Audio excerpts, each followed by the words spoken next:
Okay, it's been a while, but I think we got another one. And I think I want to call this Tomcast You Don't Have to Say Anything or Stay Out of the News. There's sort of a saying that says, you're better to be silent and thought a fool than to speak and confirm it. I have a little bit of a disagreement with that. I mean, asking a dumb question can be really helpful to people who may just be too afraid to ask. Maybe being thought of as dumb isn't necessarily as bad as you think.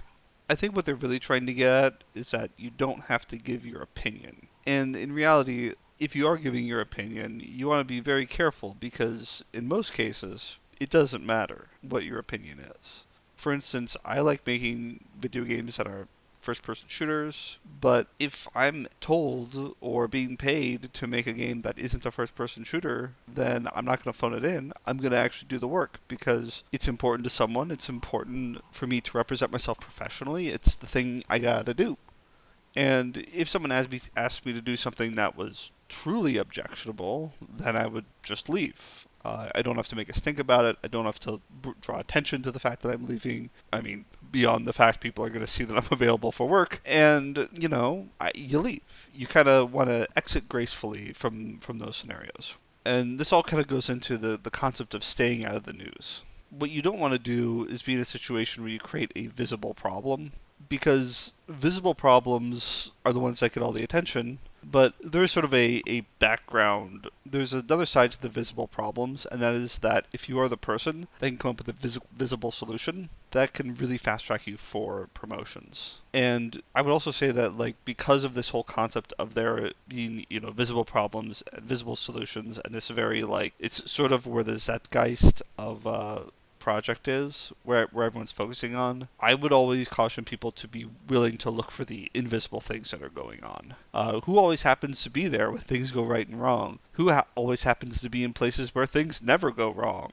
Those are the people you really want to be thinking about because they're probably doing stuff either that's really great for you if they're doing stuff that never goes wrong, very vital for you if they're doing stuff that is never like questioned or never has any issues, or possibly if they always happen to be around when things go wrong, maybe you want to think, what is this person doing? And it could very well be that it's not actually a problem, but it is something you just want to be thinking about, you want to be looking at. And sometimes too, like I say, if there's someone who's always in a spot where there's something going wrong, it may not necessarily mean that they're doing something actively, it may mean that they're not doing something. What it might mean is that the other person who could have been in that situation would have done something that would have changed stuff, and it's not necessarily a fault of the person who was there, it's that there's a training opportunity for that person to learn what this other person does. What this means is don't get too overly focused on making someone the bad guy, get overly focused on what the process is and how the process changed. That being said, visible problems can get you a reputation. If you do end up being the person who's always in the situation where there's a problem, you're going to get a reputation as kind of having problems following you. Sometimes what happens is you just happen to be the person who was responsible for the problem, and now you have this reputation that's honestly not really right because it's not statistically significant. Could happen to anyone, but it just follows you around now. Maybe you were that guy that made that one-off comment that in context wasn't bad, but when someone else heard it or when you put it on Twitter or whatever, it got very public, and now it's somebody else's problem and maybe additionally your problem. Because the honest truth is that if you are the person who is responsible for a very visible problem, that can get you fired a lot faster, especially compared to the people who are very good at covering up their little problems. On top of this, when it comes to the visible problems, the visible solutions, and especially the reputations people have gained, personally, I know I tend to avoid a lot of the reputation side of things.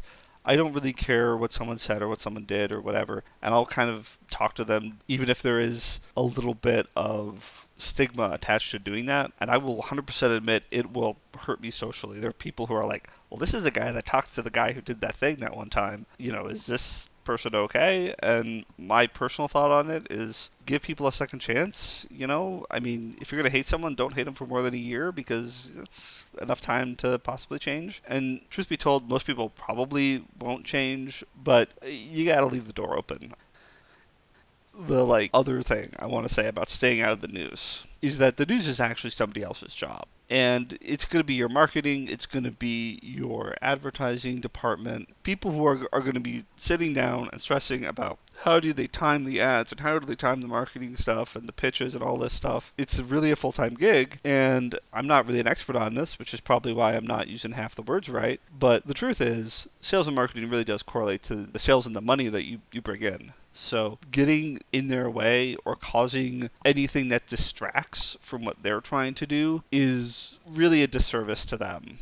And you would hate it just as much if they started to say, like, oh, yeah, we're going to add, like, features to your project and do all this other stuff. Think of how disruptive that is to your work. It's maybe not just as destructive, but it's still very disruptive to what they're doing. And it may actually be a situation where they can't fix it now. Like, you got on top of something and got people talking in one direction, and their entire marketing thing is not going to work, or it's going to sound tone deaf, which is not, what they want to do. Very bad stuff. Just don't do it. My personal thought to, like, make this easy on you is just don't post about your job on social media. I know you had a bad day or whatever, but do not vent, especially on social media. It's not going to help anybody. It's not even going to help you, because nobody wants to hire the complainer. Honestly, what I found helps me the most is if I have a really bad day at work, what I do is I go on LinkedIn or whatever job site, and I just, apply to a new job or brush up my resume so I can apply to a new job. I do the job hunting stuff, because if it's really that bad, I should just not, try to vindictively make them pay. Like, who's that for? Really, when you think about it, nobody wants to hire the person that they think is going to stab them in the back, so make sure you're not stabbing anybody. And there are going to be cases when you do have to post about your work on social media, especially if you're a small company, especially if you have to do some of the marketing yourself. You're trying to reach out to your network to kind of say, like, hey, this is the thing I'm working on, whatever. If you do, definitely just show the positive stuff. Even if you don't really enjoy the job, you can always say that they're very professional people to work with, and believe me, they should be doing the professional things. If you truly have nothing good to say, stay silent or just parrot whatever the marketing team is saying. Try to stay with that. You should be able to get by just staying silent. If you really have to say something, marketing language, I guess.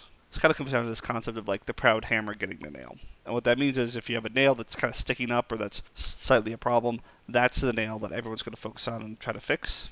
And you don't want to be the problem to fix. Things get very symbolic. They get a much higher priority than they need to be because they become these symbols of a project. They essentially start to become memes, and these are the things that people lock onto when they think about your project. Like, a meme can be helpful in getting your reach out there, but you want to make sure it's the right kind of meme. It's not something negative. You want it to kind of all feed into the kinds of things that you're trying to do. And so with that, I don't really want to go too long on this, but I guess I'd say if you can't say something nice, don't say anything at all, and yeah, don't be afraid to ask questions. And also, is the fact that I'm making a Tomcast kind of breaking my own rule, like I'm talking too much? Anyway, that is going to have to be a whole new thing. I do not have time to get into that right now.